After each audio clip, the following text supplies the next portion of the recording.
What's going on, guys? Welcome back. Today, let me adjust my mic here. Today we are covering SOC Level 2 Intro to Log Analysis. This finalizes the log portion of the SOC Level 2, and so let's go ahead and get into it.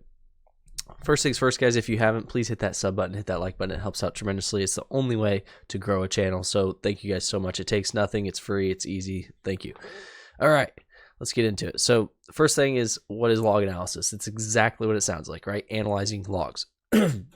Now, they're going to cover different ways to do it and things like that, so I'm not going to talk too deep about what log analysis is, but it's probably one of the most important skills that you can have in any SOC, right? If you don't have log analysis understanding, then what's the point of even having an analyst, right? Because the whole point of the analyst is to analyze the logs. So let's go ahead and get into what are logs. Well, logs are really whatever you want them to be, because there's custom logs, there's server logs, there's application logs, there's all these other logs. But basically, if you have any application, you can generate whatever logs you want, right? So the biggest problem I typically see, and I know you guys can read this, so I'm not going to read it for you, but the biggest problem I typically see isn't that logs, that analysts struggle reading logs once they find them. It's A, finding them, and B, it's making sure they're actually logging what they think they are. What I mean by that is, I've seen many times where there might be an attack or something, or even an attempt, and people are going through trying to analyze logs, and they're like, oh, just pull this log, right? And you get there and you're not logging that. Well, if you're not logging it, that means that the system is being told, don't generate logs for this, right? Well, if that's the case, you can't find it, right? This is very common in large enterprises because Active Directory and Windows computers and things like that generate a ton of logs. So a lot of time it's turned off. When I say it's turned off, I don't mean all logging is turned off. I mean specific logging is turned off to save space, right? So this is why companies, a lot of SIM companies, actually charge by ingestion rate, right? Because the more logs you ingest, the more expensive it gets. This is why companies start turning logging off, some of them. So make sure your logging is on too. That's one thing they didn't cover in here, but I want to really harp on. If you're working in a SOC, if they're specific, what I recommend you do is run through mock investigations, mock incidents, and look for the logs that you would expect to find in those and see if they actually exist. Because if they don't, you're going to struggle. Okay, so now, what are logs? Logs are recorded events or transactions within a system. Okay, they can be related to application errors, system faults, audited users' actions, resource users, network connections, and more. So a log can be anything that a system does. You can log it. Now, there's a caveat to that, and it's custom applications. If you work for a company that has developers that has custom applications, you're going to need to probably, now generally they're pretty good, but you may need to specifically ask for logs. And what I mean by that is you may need to have them code in specific logs so that you can generate that information. Maybe. If you use certain things like SSO and things like that, as you get deeper into the weeds, you can have it use their authentication logging as well. But okay, so in the above example, this is an example log, right? We have our date, right? That's the timestamp. You have your IP. This refers to the system's IP. Then you have this warning. This indicates the severity of the log. In this case, warning, right? So that's not a critical. It's not whatever. You can put whatever you want in there. Then you can see you got your general information. It's general unusual network activity from IP, blah, blah, source zone, internal, destination zone, external. So it looks like it's coming from internal and going external. Okay. And then you notice right here, as you scroll over, it's application, web browsing, and then here's the action. The action is to alert you. It's not blocking or anything. The action is just alert, right? Now, source zone, we talked about that, the internal to external. All right, why are logs important? System troubleshooting, that's a big one, right? Anytime your system has any issues, you want to check the logs for. A good example is my computer recently, as you guys know, took a crap on me, and when it did, guess what? I had to look at the logs to figure out what was going on, because the system was just crashing and I didn't know why. So I looked at the logs and found it, right? So cybersecurity incidents, this is obviously what we're talking about in this context. Is if there's a cybersecurity incident, we need to be able to see what happened and have repudiation on that as well. So threat hunting. So if you're actually looking for specific things, when you're threat hunting, make sure you're going through. You obviously are going to be looking at logs. These are the context. They paint the picture, right? They're the data that you need. Compliance, this is pretty standard. Anytime you're compliant to any framework, they typically need to make sure that you're logging certain things. Typically, if you've gone through a compliance audit, I will say they don't typically ask you for specific logs unless something isn't adding up, but they will ask you for screenshots or things like that. But if they're asking for the actual logs, usually means they're digging in a little deeper to something. Okay, so we have application logs, audit logs, security logs, server logs, system logs, network logs, database logs, web server logs. You can read all those if you want. All right, now investigation theory. So this is something that a lot of new analysts struggle with, seeing the big picture. And when I say the big picture, I'm talking about the whole scope of the event, right? So a lot of analysts will treat an incident as this tiny little event, right? This is all that happened. Someone sent a phishing email. That's it, right? But there's more to that, because if they sent it from an internal email, that means someone has access to the account, right? So that means, okay, we got to broaden that scope, because who has access to that account and how, right? And then how they get in, and then boom, So the initial investigation is just your timeline, right? The timeline of the event that you're talking about. Okay, so when conducting log analysis, timelines are so important. The reason they're so important is logs also are not usually I mean, you can set them this way, but are not usually in the same format of time as you. So what that means is if your timeline's off by even, let's say you're looking at UTC time, for logging, but you have the time conversion off or something, then nothing else in the investigation will add up, right? Because your timeline's off. So your timeline is huge. In most cases, the logs will have a time stamp, right? The biggest thing I see is when people, right here, consider each log's time and format. I know many tools that use different formats, and you have to get them all at the same format. If you don't, you're going to struggle adding that timeline up, right? Okay.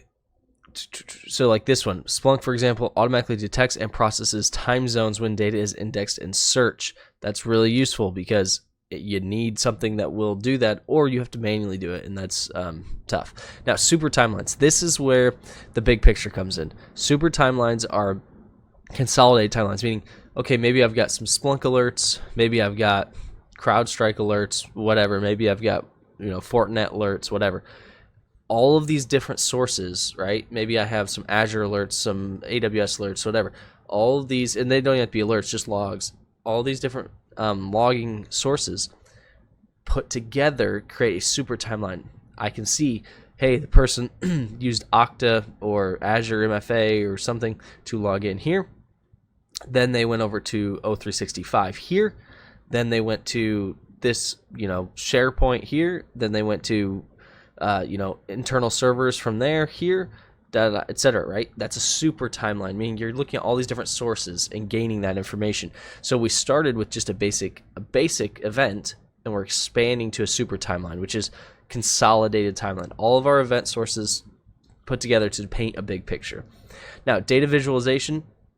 Data visualization tools such as Kibana and Splunk help convert raw log data into interactive and insightful, blah, blah. What does this mean to you? This is really good. I will tell you, if you get really good at data visualization, you can really excel your career as well. I talk about documentation a lot. This is a part of that. And the reason is, if you take this, not this specific thing, but if you take something like this and you give this to your executives and it has all the information they're looking for, they don't have to read your report. They don't have to go through. They can go, oh, wow, we went down a bunch of events this month, or our mean time to response is so much faster, or whatever, right? So you can really show them, if you want to show value in what you do, this is the way to do it. Because if you say, a lot of companies don't realize how often they're getting scanned, attacked, things like that. So if you go to that company and you say, look, here's your graph. We've been scanned and hit 500 times in the last 2 weeks. We've prevented all of them, right? Well, go take whatever your industry is and take the cost of a breach, the average cost of a breach, you've just prevented that 500 times, right? Now, is that 100% accurate? No, but it's a good way to start. Now, log monitoring and alerting. In addition to visualization, implementing effective log monitoring and alerting allows security teams to proactively identify threats. This is correct. Implementing effective log monitoring, right? Don't just log everything, right? Now, external research and threat intel. Identifying what may be of interest to us in logs is essential. This is the threat intel piece. First, let's understand what threat intelligence is. In summary, piece of information that can be attributed to a malicious actor. So, what's valuable to us in a log? Well, depending on what you're looking for. But that's where you can take that information and check threat intelligence to see, is this associated with a specific APT or a specific group or a specific attack pattern? If it is, a good example is, I had a SOC analyst come to me with an IP and say, hey, we did some research on this, and this is being seen across the country right now for XYZ attack. Okay, cool. What does that mean to us? That means we can also take that research, get all the other IPs, and proactively block them. And then when they come in and try to scan us, they're going to get no results, and they're going to move on to the next target, right? So that's just an example, but you can do things like that all the time. So you can say using a threat intelligence feed like ThreatFox, we can search our log files for known malicious actors' presence. So there you go. You can see right here, there's someone's reported it. There's different things, and they're blocking it out, but you're getting some information. There's some tags, some malware, all that stuff. So we've got some good information there. So now you can see they just use grep just to look at the file, and they're grepping. They're looking for this IP, the malicious IP, and look, they found the malicious IP. What's that mean? Uh-oh, there's a malicious IP in your logs. Now you dig deeper, right? Okay, so what's the term for a consolidated chronological view of logged events? Super timeline. Which threat intelligence indicator would be blah, blah, blah, and be classified as? Those are file hashes. All right. Now, detection engineering, common log files. So this is a good handy little cheat sheet. I recommend if you guys have cheat sheets, just keep it. It's a good cheat sheet. Most people that have used Linux for a long time probably know just to look in var log and don't need to have the cheat sheet. But at the same time, it's nice to have specific instances or specific locations. The reason it's nice to have the specific locations is because if you have something like a directory traversal attack or something like that where you're doing a pen test, it's nice to have the exact path and you can look for it.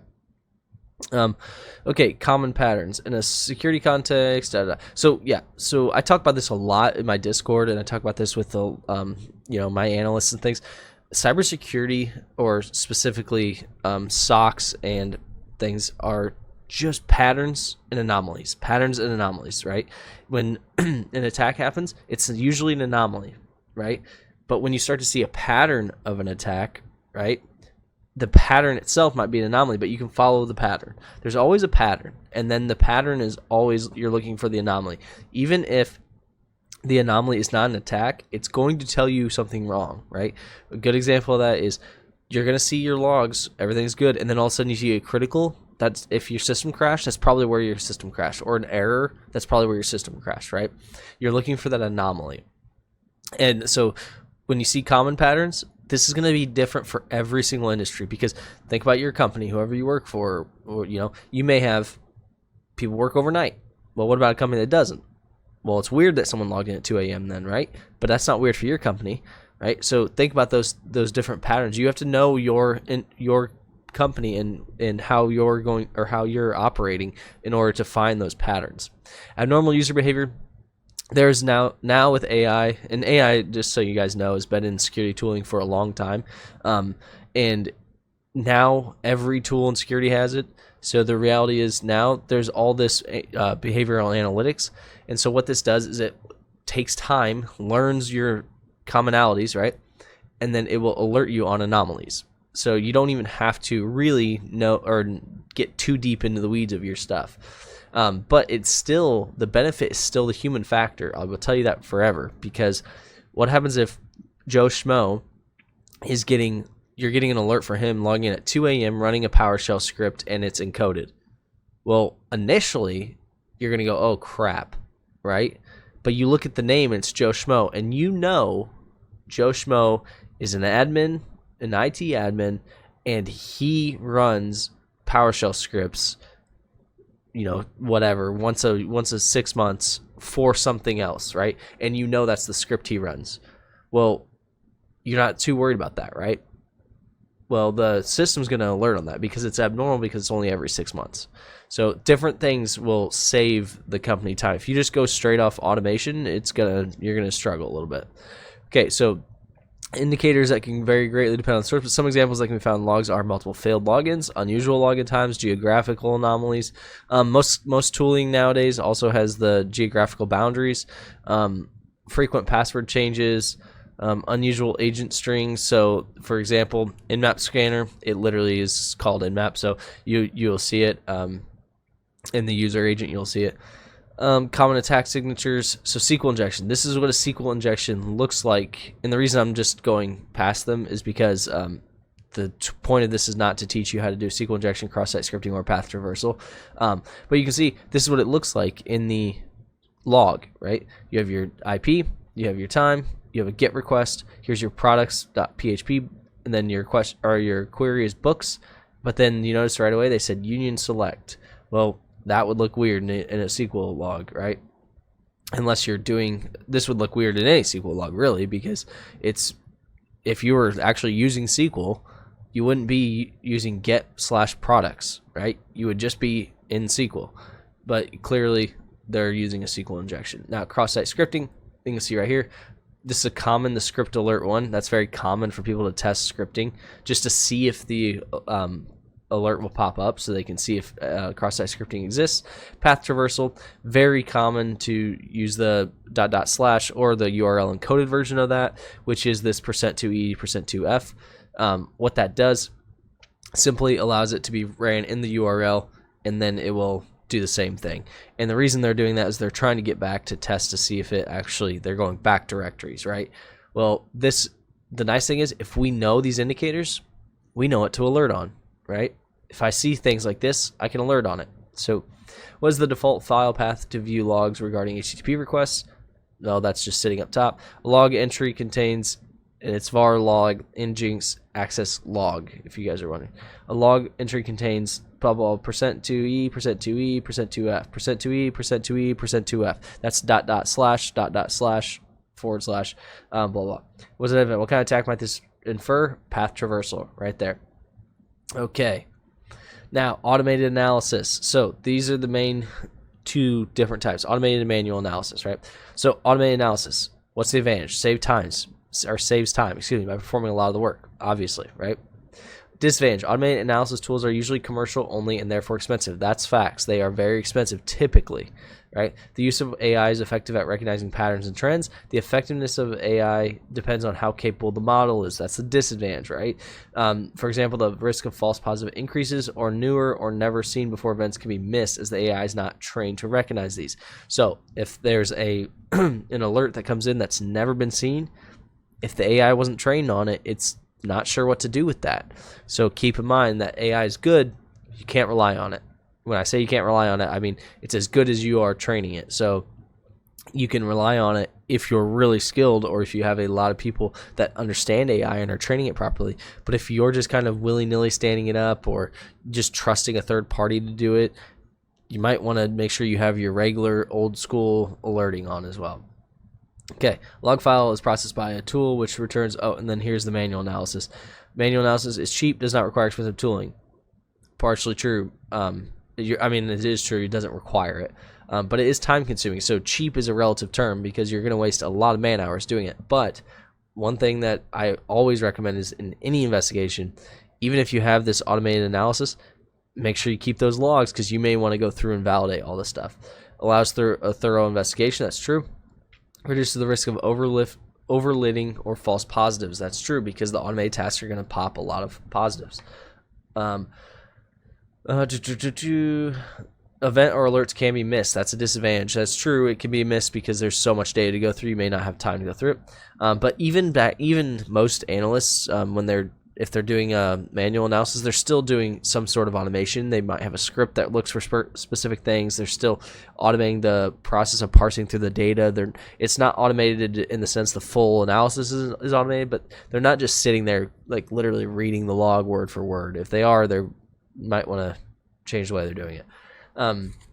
Allows for contextual analysis. This is the big thing, and that is that you can piece together things, right? I might look at this log, whereas an automated tool, it can correlate them, but you have to get all your logs in one location that the automation tool can read through, right? So a log file is processed by a tool which returns an output. That's automated. An analyst opens a log file and searches for events. That's manual. Pretty self-explanatory. Okay, now we're getting to the actual, let's do some stuff. Log analysis tools command line. So cat command for concatenate is a simple utility that reads one or more files and displays its contents. Okay, perfect. The reason I'm just going to go through these is because we're going to do it here in a second. The less command is an improvement over cat when dealing with larger files. It allows you to view the file page by page. You can just hit spacebar and it'll just scroll down through them, okay? Tail, it shows the end of the file. A lot of people have asked me actually over the years, why does tail exist, right? Like as if I created tail. I didn't, but tail exists for this reason, for logging, right? Because it shows the last bit of the file so that when log files are actively logging, you can watch the logs come in, right? And you don't have to sit there and scroll through the whole thing. WC, word count. Word count's really nice because what if I'm looking at how many of a specific IP or something like that's in here? Well, a good example is pen testing. You want to put how you found something on a pen test, or like proof that you can read something on a pen test, like the Etsy shadow file or something, but you don't want to display it in the report, right? Because then you're displaying proprietary information in a public report. So what do? You can do something like word count, because it proves it can read it because it's reading all the words in there, but you're not actually displaying it, right? Cut. So cut, if you don't know, cut tac D stands for delimiter. In this case, they're using a space. So they're saying, hey, cut everything that's after the space, right?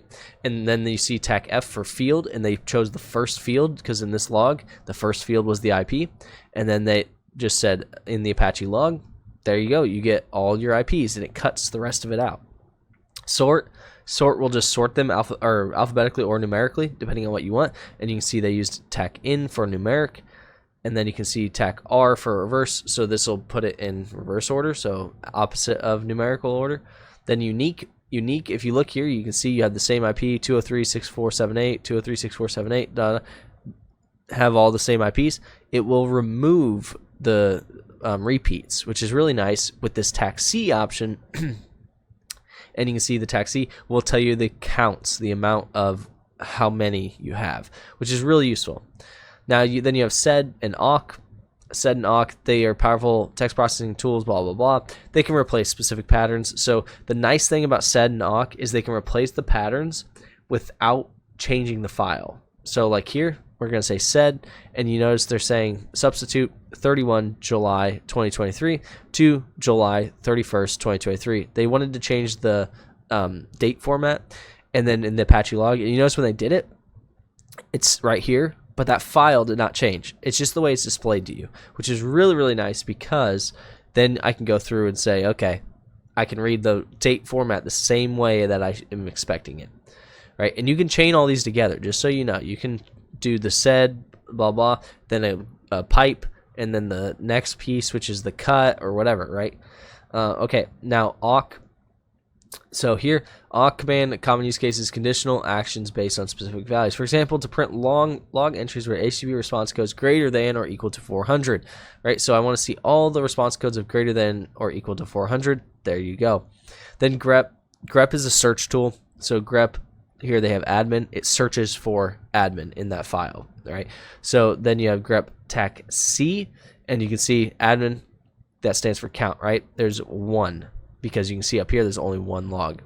And by the way, grep displays the lines, so whatever's on that line.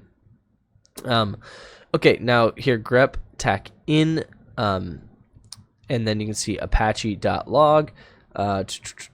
This quickly locates specific occurrences, Okay, and they only have one log, so doesn't really matter, but you can see it shows the number of lines right there, 37. So it's on line 37 is what they're saying.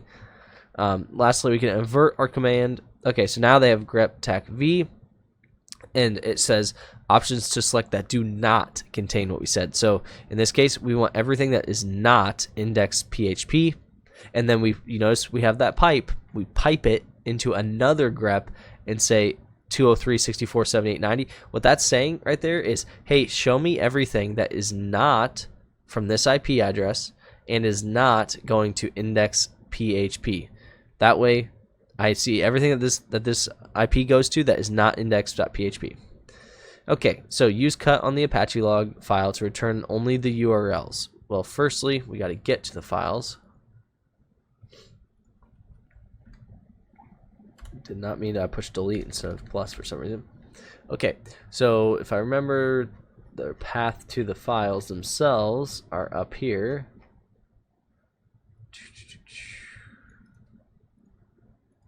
Okay.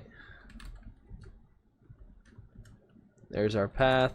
There's our Apache log. Okay. And then they said use cut to, I think they said use cut, right? So we can just do this. We want the count one. So right there, unique count, right? But we don't want to use that yet because it says use cut on the Apache log file to return only the URLs.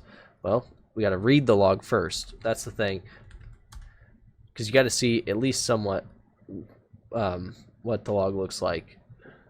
Okay, and they only want the URLs. Well, the URL is right here. Log get. Excuse me, guys. Sorry. Get login.php. Okay, so that is the 1, 2, 3, 4, 5, 6, 7th field. It looks like, and I could be wrong on that, but that looks accurate. One thing that's funny about this task, if you notice, let me see if I can do it. I did this task the other day, and if you notice right off the bat, if I remember correctly, I just want to show you guys. Yeah, the flag is right here, so you don't actually have to cut it, but it's the 7th field, so you would cut. You would say cut delimiter, and the delimiter we want to use is space, right? And the field we want to use is 7th, and then Apache. And you can see there's all your URLs. So the flag, I remember now that you actually could just see it. You didn't have to do all that, but that's the delimiter. So there you go. You just look for the field. So it's important that you at least look at the log first. That's one thing I see a lot of people, like, I try to use cut.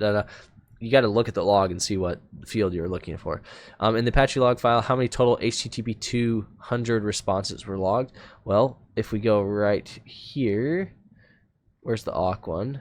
So here is, right, the awk, and we want the 200 log. So we're going to say awk, right? Well, we want 200, not, and we will say equal to, because I don't want. Okay, so it did work. Now we're going to say pipe that to count, word count. So right there, 52. So what did we do? We use their awk. We set the 9th field, and we want it to equal 200. Well, if you look at the log and you count the fields, right? 1 field, 2 field is this little, because the space is the delimiter. 3 fields, 4 fields, all the way to a space, 5 fields, 6 fields, 7 fields, 8 fields, and the 9th field is 200. So the 9th field is what we're looking for. We want it to equal 200, and then I pipe that into a word count so that I could see the word count, and that's 52. And you guys, I realize now that you can't really see that, so give me a sec. There you go. So there's the word count. You can see WC.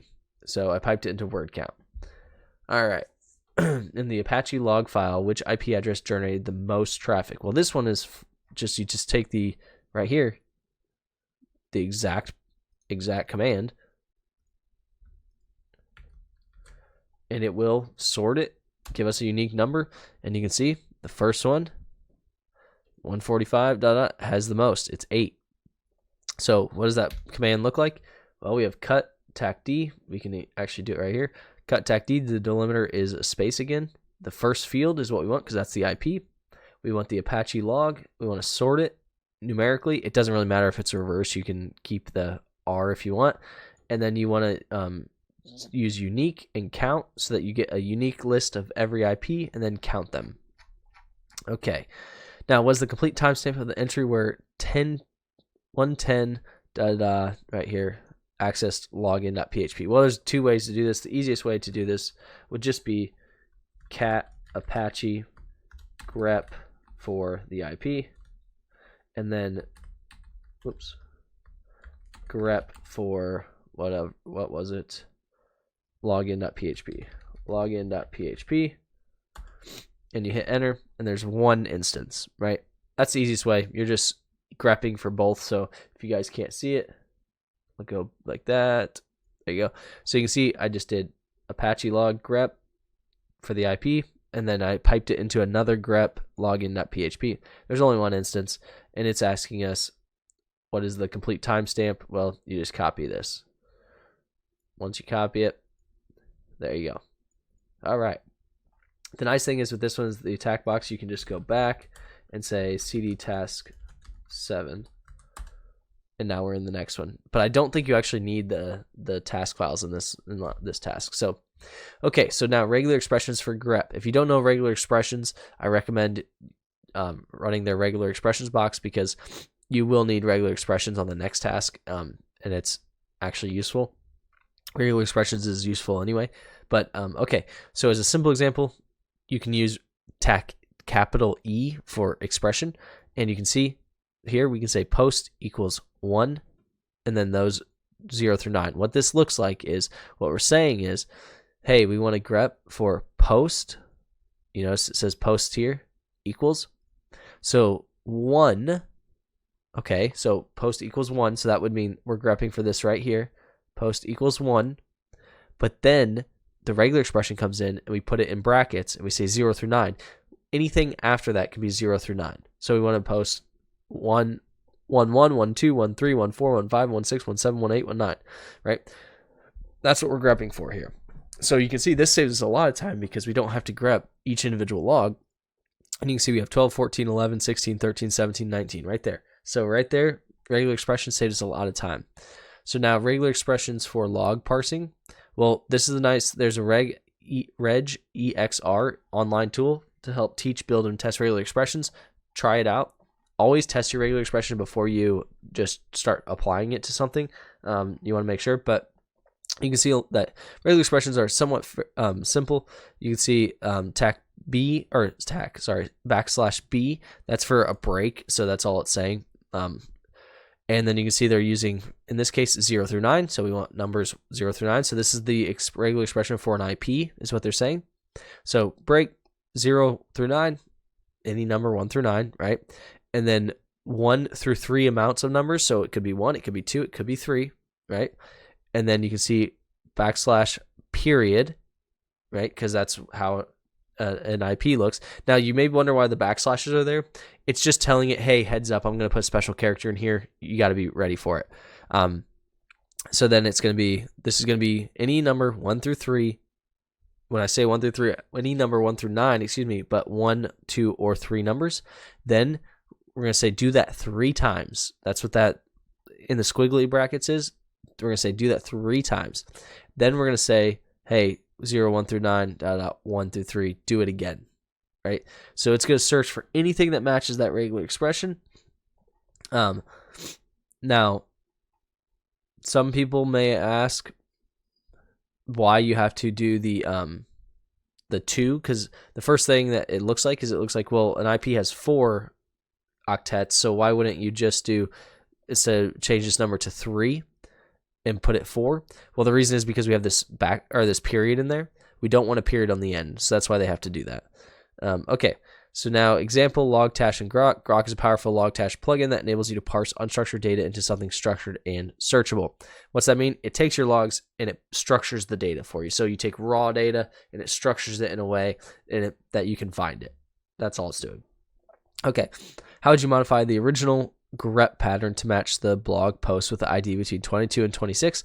Well, this is really easy. You would just add post 2 and then 2 through 6. Very easy. What is the name of the filter plugin? Grok. Okay, now we're going to actually use regular expressions here in CyberChef. So what we're going to do is go ahead and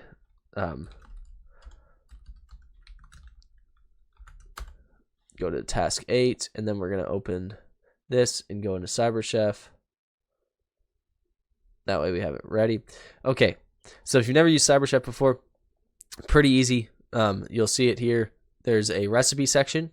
There's a input section and an output section. You input whatever it is you're doing. In this case for us, it's logs, right? The second piece is the output. The output is just going to show you whatever the output of the recipe is. The recipe allows you to take that data and do whatever you need to do with it to format it the way you want it. It also allows you to if there's encoding or encryption or anything like that, you can try to manipulate it that way as well. But so you can see here's a base 64 encoded payload. In this case, it just says Tryhackme. You can take base 64 and you can say, boom, I want it to convert from base 64, and there you go, it's converted. The nice thing about CyberChef is it's offline. You can do offline. Don't use the regular one and then think it's offline. You can do offline, and then that way, if you have proprietary data in the files or something like that, you can actually do upload those. Now you can see they have magic, quote unquote. This is if you don't know what it's encoded with or what the format of the file is or whatever, you can use the magic button, and it doesn't always work, but it will try to tell you what it is. Now, regular expressions, this is the beauty of it, right? We can use this with regular expressions so that it does print out what we need. So first thing, locate the log analysis.zip. Okay, so we're in task 8. There should be a zip file. There it is. Unzip log analysis.zip. Okay, there it is. Okay, there's our encoded flag and our access log. Upload the log file named access log to CyberChef. Okay. So now we go here to open file as input. And I know you guys, I'm going to scoot it over as soon as I can. And we go to root, go to rooms, intro to log analysis, task 8. And we're going to say access log. Okay. If I can get it over. Okay, so right off the bat, you guys can see that we clearly have a log analysis, right? So we uploaded it. If you didn't know you could upload files to CyberChef, you can. So here's the actual log. What we need to do is we need to change it to actually go ahead and basically parse it, right? So we need to use regular expressions. So the biggest thing with the regular expression thing is, let me make sure we're on the right one here. Upload the log file. Okay, yep. I was looking at the next one, sorry. So upload the log file name to use regex to list all the IP addresses. So this is actually pretty easy. If you go back here, you remember how we did we pretty much can copy this right here to search for the IP values. Now you need to go regular expression, drag it over, and then you just put whatever your regex is here. And you notice it highlights them all. Okay, there you go. Highlights them all. Now what's it asking? What was the full IP address beginning in 2000 or in 212? Okay, so now we just look for that IP address in 212. And keep in mind, you can do this command line as well, or just look at the logs. But we're looking for 212, and you notice it's finding these random numbers too. It's because they match that pattern. So that's what's interesting, is you can get extra stuff in here if you aren't expecting it. There's the 212, 212, 14, 17, 145, 212, 14, 17, 145. There you go. Pretty easy to do. Now the next one is get rid of that, get rid of the recipe, and we're going to upload the next file, which is encoded flag. And this one is a little bit more complex, quote unquote, if you want. So the first thing is, this is how CyberChef can get complicated, but it's a good tool. So we're going to say we want from base64, because basically we're saying, hey, it's base64 encoded. And when it does, you notice we get this hex. Well, it says right here, using the same log file, a request was made and encoded. What is the decoded value? Well, this is where it gets a little interesting. These all look like MAC addresses, right? But if you notice, the format's not quite right.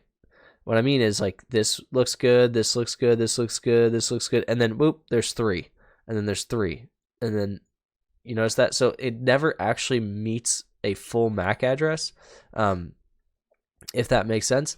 And so that's what they're trying to present, but it's not accurate. We have to use regular expression to get to that point. And I just dragged it over, didn't do anything. There we go. So what we need to do is we need to build our regular expression query, right? And say, hey, what we want is we want A through F, right? And then A through F, because if you know regular expression, or I mean, if you know MAC addresses, they're only A through F. If you looked at the results, it would only be A through F, right? And then we're going to say, okay, I put a squiggly instead. For some reason, this is not responding when I'm typing stuff. Okay. And then we're going to say, hey, we want to do that twice, right? Now, so we want to do that twice. And you notice it starts highlighting stuff, right?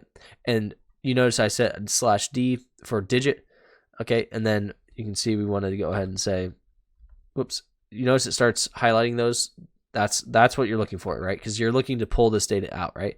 So now what we're going to say is we then want to use a colon, because if you look at MAC address, it can be a colon or a slash, right? So we want to say, hey, we want a colon or slash, right? In this case, colon or slash.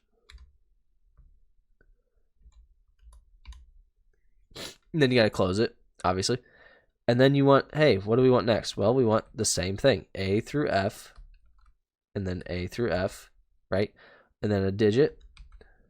And then we want, once again, to do that twice.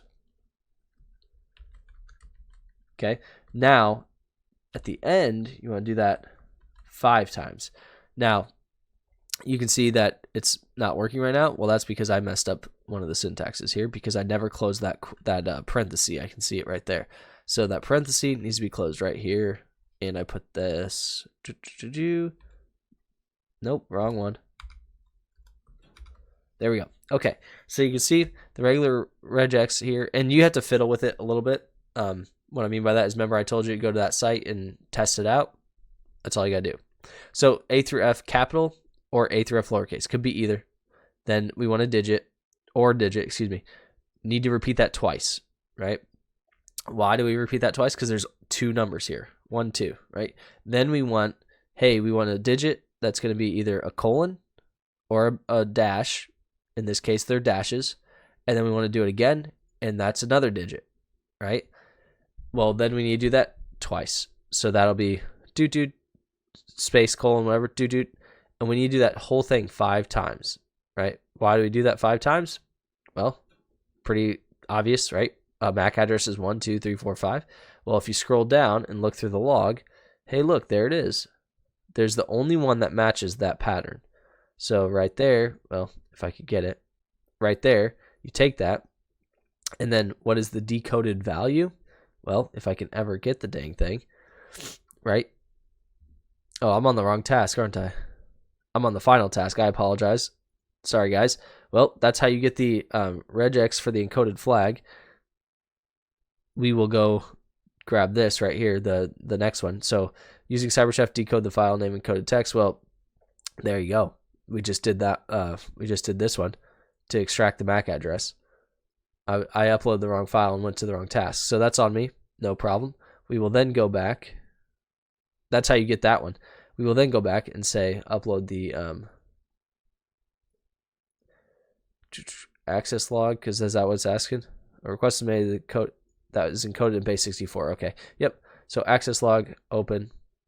Right, and then you can pretty much just look for the encoded 64 base 64 if you wanted to, but really all you got to do is you can do a couple of things, but if I make this bigger, this is not a very big file. So we could just take the delimiter and look at here.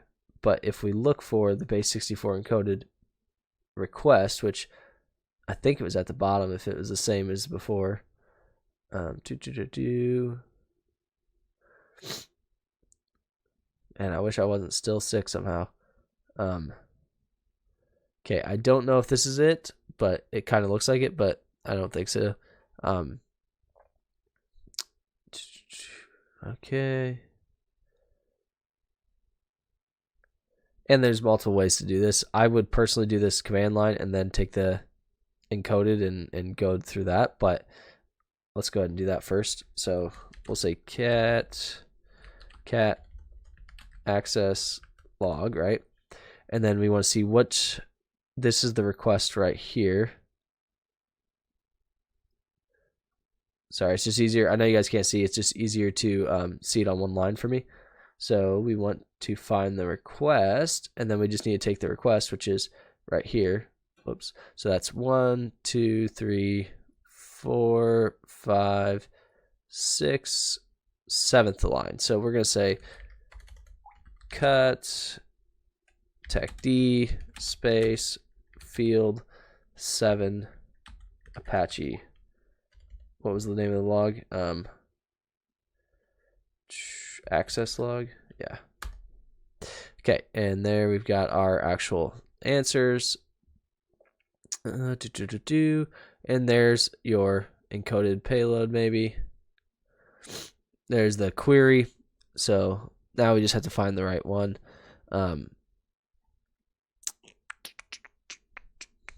There it is, right there. You can tell by the double equal sign.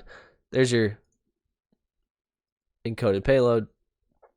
And then you just go here, delete that, put it here from base64. Maybe. There you go. Tryhackme CyberChef wizards. Sorry guys, I got scrambled there because I skipped that one and then I was trying to go back and figure it out. So there's that. Hopefully that helps you guys at least see how I would do it. I'm not a big proponent for using CyberChef to do actual log analysis unless you need to, if you don't have like a Linux machine or something. But you definitely can do log analysis faster on command line in my opinion, but that's all right. Now log analysis, Yara and Sigma. I have on my channel, if you guys have, go back and look for it, but I have Yara rules and all that stuff.